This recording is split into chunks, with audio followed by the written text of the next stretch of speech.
in and let's chat. Case, welcome to NFL Live. As the journey continues for you, the newest Denver Broncos quarterback, and you talked about it in your press conference, just what a dream this has been and for how long. Just share with us how far this love of the Broncos goes back for you. It does go way back, Susie. It's still surreal that you introduced me there as a Denver Broncos quarterback. So we're excited. My wife and I, we've been up here in Denver now for a few days, and it's been an incredible welcome. We've really enjoyed it. It is a dream come true. I've been an Elway fan. I tweeted a picture of me in a 7 jersey, when I was like 10 years old. So I think I was John Elway for Halloween like 4 Halloweens in a row. So this is definitely a dream come true. We just showed the picture. So obviously, you've been wearing number 7. You wore it in Minnesota. So what were you thinking when you arrived in Denver about, all right, I'm pretty sure I'm not going to get to wear 7, right? Yeah, there was not even a doubt. I was going to go a different way. But yeah, it was a big part of why I wore number 7 growing up. But I'm excited to start my own legacy. I wanted to stay in the single digits, so I went with number 4. All right. So another reason why this is such a wonderful fit for you. Gary Kubiak, former head coach in Houston, in Denver. He's in the front office now as senior personnel advisor. And this is such a big part of this for you. And I learned today just how far back that relationship goes. And I wonder if you could share with us for you how special it is and where it all started. Yeah, it's very special. For me, there was a lot of familiar faces in this building, looking from afar when we were looking at the Broncos as a choice. Vance Joseph was in the meeting room across me when I was a rookie quarterback with the Texans. So we had some great conversations. He's been a huge part of my career. Excited to play for him. Coach Kubiak was a guy that gave me a chance. Being undrafted, he was really the only team that called and offered a chance to come try to make the team. So he's been a big part of my maturation as a quarterback in this league, my development, and I owe him a lot. Back at the 2012 Combine, which maybe wasn't the greatest day in the world for you, how did he befriend you? It was definitely a whirlwind of a day. All the guys going through the Combine right now know it's pretty much like speed dating.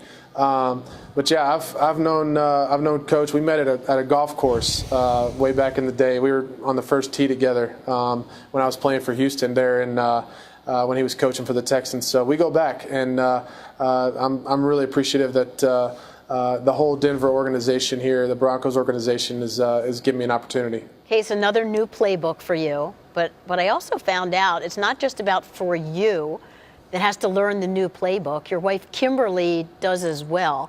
How does that work? Yeah, she was, featured on Hard Knocks, a few years ago, calling out some plays and making some waffles.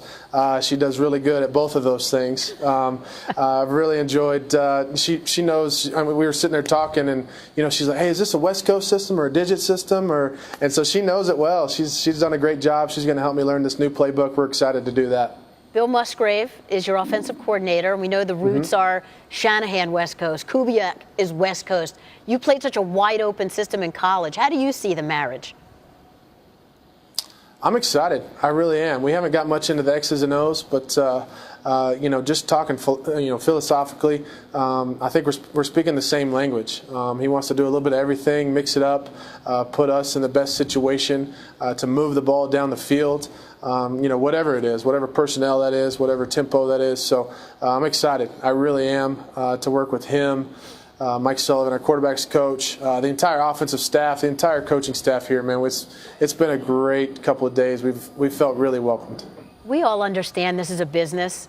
I just wonder your mentality. That you've been through quite the journey. You move with the Rams to LA and you're named the starter. They draft Jared Goff. You take the Vikings deep into the playoffs. Now you're on the move. And yesterday, John Elway and the front office guys, they're in LA at Josh Rosen's pro day. How do you process all of that? For me, nothing has ever been handed to me. I've fought my way into this league. I've fought my way staying in this league. I've competed to earn a starting position. I've competed to keep that starting position. I've competed to get to the playoffs, to win a playoff game. That's not going to change for me. I plan on earning everything I get, competing, the whole step of the way, fighting every step of the way. That's how I wake up, and that's how I go to sleep at night. So that's who I am. That's who I'm going to be as a Denver Broncos quarterback, and I'm excited to do that. You know, I think it made everybody a little bit crazy last year that the Vikings are playing so well with you at the helm, and Mike Zimmer just wouldn't commit. I wonder, when you go home at night, what do you say to Kimberly? You know, I did a good job last year just kind of putting my blinders up. Like you say, I went in the building. I did the best I could. I led the best that I knew how, interacted with my teammates, and went home at night and, hung out with my family in Kimberly. I kept my circle tight and kept my blinders on and pushed forward. It felt really nice today, though, when John Elway announced me as a starting quarterback of the Denver Broncos. What an awesome next step in the journey. All right, so what is the schedule like now? What do you do now? Well, we're going to go home, celebrate with my family. I've got some dinner plans with them this weekend. We're excited to do that. We've got a lot of orange and blue gear that we're going to be passing out, and just the next step in the journey. Like you say, we're excited. I think this is going to be a great fit for us. We want to be here a long time. Case, congratulations. We appreciate you spending some time with us, and we just can't wait to see how it all plays out. Thank you, Susie. Me too. And we know this, the Broncos certainly needed help at quarterback. Over the last 2 years, they've ranked in the bottom 5 of the NFL in total QBR, completion percentage, touchdown to interception ratio, and off-target percentage. So what'd you think? I mean, it's so cool when you hear something like that. All the stops he's made, dream come true. Yeah, first of all, congratulations to Case Keenum. It's a great situation for him. Like you said, dream come true for him. I don't know how long it lasts. Okay, and I'll say this because a lot of these head coaches, quarterback coaches, GMs view quarterbacks very differently. And if the Broncos sitting at 5, their one favorite out of the bunch is still there, I don't know. Do they take the quarterback?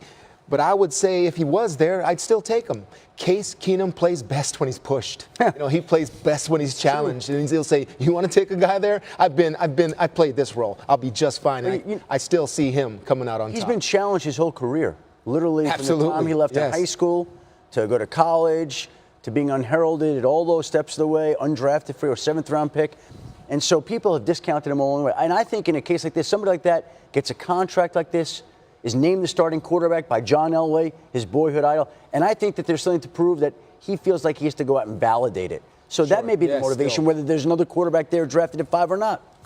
And there's definitely something to be said here for the way the league looks for and finds and evaluates quarterbacks, because we're going to hear about all these guys that are going to go in the first round this year, and the statistics say, unfortunately for some of these young men, that not all of them will be what they're drafted to be, top of the franchise quarterback kind of guys.